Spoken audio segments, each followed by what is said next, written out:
అందరికీ నమస్కారం. నేను మీ కిరా కార్పీని. ఎంతకు మునిపే ధర్మవరం మాజీ వైఎస్ఆర్సీపీ శాసనసభ్యుడు కేతిరెడ్డి వెంకట్రామరెడ్డి ప్రెస్ మీట్ పెట్టాడు. ఆయన ఏం మాట్లాడుతాడో ఒకసారి చూద్దాం. లేదు, ఇది ఒక కొత్త సంప్రదాయము, ఇబ్బంది పెట్టే వాతావరణం అనేది ఒక మంచి పద్ధతి కాదు. ఇది మళ్ళీ ఈ కేతిరెడ్డి వెంకట్రామరెడ్డి గురించి మీకు కొన్ని విషయాలు తెలియాలి. ఇతను ఒక చెరువుని ఆక్రమించి కబ్జా చేసి ఒక అతిపెద్ద విలాసవంతమైనటువంటి భవనం ఫామ్ హౌస్ కట్టుకున్నాడు. లోపల గుర్రాలు, స్పోర్ట్స్ కార్లు, దందాలు, దౌర్జన్యాలు మామూలుగా కాదు.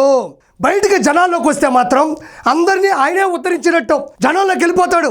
ఒక కెమెరా పెట్టుకుంటాడు, వెనకిద్దరు గన్మ్యాన్లు, చుట్టుపక్కల జనాలు. అక్కడ పోగానే ఒక పిల్లోడు ఉన్నాడు చదువుకునేవాడు, వాడి మీద ఒక చిన్న సెట్టర్ వేస్తాడు. ఏం రైట్రా, ఏం చేస్తూ ఉండవు నువ్వు, చదువుకుంటా ఉండవా అంటాడు. చదువుకుంటా ఉండ అంటే బాగా చదువుకో అంతే.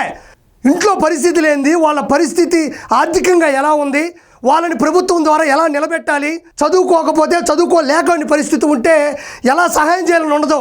ఆ పిల్లోడిని అడుగుతాడు, వాడు చెప్తాడు, కొడతాడు, నేను ఉన్నానంటాడు, వెళ్ళిపోతాడు అంతే. మళ్ళీ పునుగుల బండు పానీపూరి బుడి దగ్గరికి వెళ్తాడు. ఏమ్మా పానీపూరి ఉండదా అంటాడు.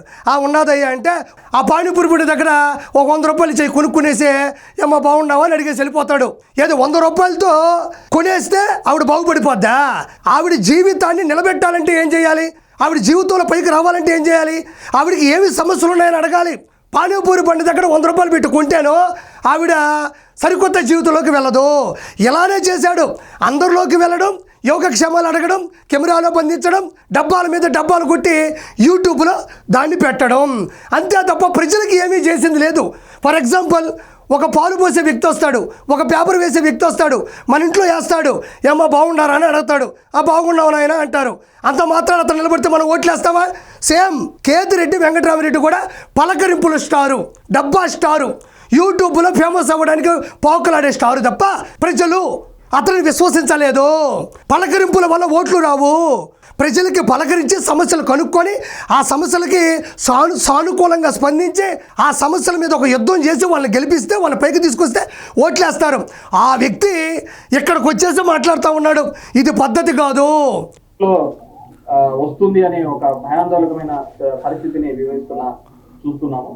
మీరు ఎట్లాగో బడులు, హాస్పిటల్ రిపేర్లు చేపిలేరు, నీట్గా చేపిలేరు. నెక్స్ట్ అయినా మీకు ఇది చాలా అవసరం పడుతుంది. ఇది సెంట్రల్ జైల్స్ అన్నీ కూడా దాన్ని రెనోవేట్ చేసేసి మంచి కండిషన్స్ పెట్టుకుంటే. ఈయన చెప్తున్నాడు కేతిరెడ్డి వెంకట్రామరెడ్డి, ఆయన ఒక మాట చెప్పాడు. అది మామూలు డైలాగ్ కాదు, ఆల్రెడీ జనాల్లోకి వెళ్ళేటప్పుడు కూడా చెప్పేది ఈ ఉత్తుత్తి మాటలే.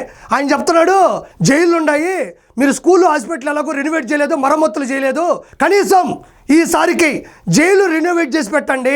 మీరందరూ 2029లో మేము గెలవగానే కలగంటున్నాడు, మేము గెలవగానే మీరందరూ ఆడికి వెళ్ళబోతున్నారు అంటున్నాడు. దానికి మామూలుగా నవ్వడంలే అని నవ్వుతున్నాడు ఈయన. నేను ఇప్పుడే చెప్తున్నా, కేతిరెడ్డి వెంకట్రామరెడ్డి, జైళ్ళు రెనోవేట్ చేయడం కాదు, ఇప్పుడు అర్జెంటుగా కొత్త జైలు కావాలి. పాత జైళ్ళన్నీ మీ వాళ్ళు వల్ల హౌస్ఫుల్ అయిపోయినాయి, ఇంకా జైలు లేవు, కొత్త జైలు కావాలి. అక్రమాలు, అన్యాయాలు, దొంగతనాలు, దౌర్జన్యాలు, దౌర్భాగ్యాలు, దందాలు చేసిన వాళ్ళు, వైన్స్, గ్రావిల, ఇసుక లేపేసిన వాళ్ళు, అదే కాకుండా బూతులు తిట్టిన వాళ్ళు, బూతులు తిట్టించిన వాళ్ళు, భూ కబ్జాలు చేసిన వాళ్ళు అందరూ కూడా జైలుకి వెళ్ళబోతున్నారు. రెడ్ బుక్ లో ఏదైతే రాశారో తప్పు చేసిన వాళ్ళని సాక్ష్యాలతో సహా లోపలికి పంపించడమే రెడ్ బుక్. ఆ రెడ్ బుక్ నిండిపోయి ఉంది. మీ వాళ్ళందరికీ ఇప్పుడు జైలు లేరు, మీ వాళ్ళందరికీ ఇప్పుడు జైలు లేవు. అంతకుముందు వెళ్ళిన వాళ్ళందరికీ కూడా జైలు కిటకిటలు ఆడిపోతున్నాయి. కాబట్టి ఇప్పుడు అర్జెంటుగా కొత్త జైలు కావాలి. నేను ఇప్పుడు ఒకటి కోరుకుంటున్నా, ఈ మధ్య నీకు పని లేదు, ఖాళీగా కూర్చొని ఉండవు, నీకు పని కావాలంటే మీ వాళ్ళందరూ కూడా కేసుల మీద ప్రూఫ్లతో సహా జైలుకి వెళ్తారు కదా, అక్కడికి వెళ్ళు. నీకు యోగక్షేమాలు అడగడం బాగా ఇష్టం కదా, అక్కడికి వెళ్ళు. ఏమన్నా కడుపు పెరిగిపోండి అనేది జైలు భోజనం బాగుండదా ఏంది? ఏమన్నా చెమట పట్టిందే, ఫ్యాన్ లేదా, ఫ్యాన్ ఇయ్యలేదా? ఏమన్నా నీకు బెయిల్ ఇంకా రాదా ఏంది? ఏమన్నా నువ్వు బాగుండవా?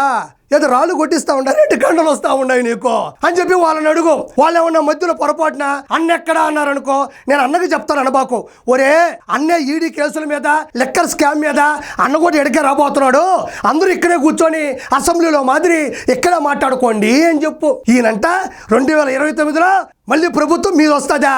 కలగను, దుప్పటేసుకో, దుండేసుకో, కింద చాపేసుకో, మంచిగా కలగను, అప్పుడు వస్తుంది వైఎస్ఆర్సీపీ హయం. అంతే తప్ప జీవితంలో ఎప్పటికీ వైఎస్ఆర్సీపీ అనేది అధికారాన్ని తీసుకోలేదు.